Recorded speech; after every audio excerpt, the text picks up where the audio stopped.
Well, several hundred years ago, well over a third of Missouri was prairie, probably more, half, maybe even slightly over that. Polk County, Greene County would have been a transition zone where part of the ridges were prairie, the valleys were timbered tracts. And we're talking back in the 1700s. As you went west, you got into wide open, even the valleys were open prairie. As settlement came, of course, that changed drastically.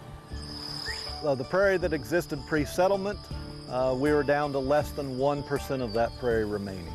Most of it has been lost in a variety of factors, either converted to cropland, converted to other types of introduced grasses, or lost due to lack of fire.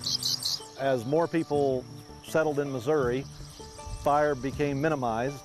As you can see, some of the tree species in the background, this is what happens. If you don't burn prairie, it turns into tree species. If we did no fire here, in 100 years, this would be a forest. So as the prairie has been depleted, many of our grassland birds are in peril. Some of them are listed as threatened or endangered. Many of them are just species of conservation concern.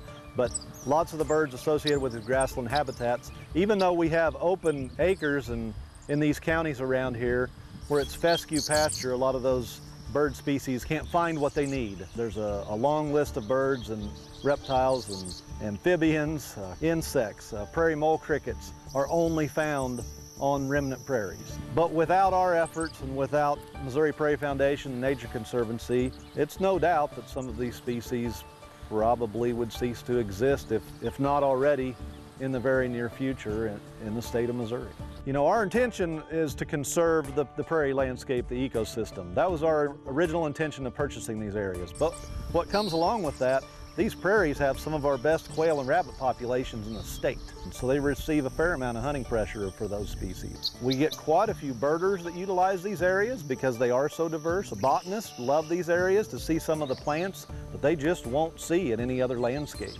You're just not going to see that in a fescue pasture.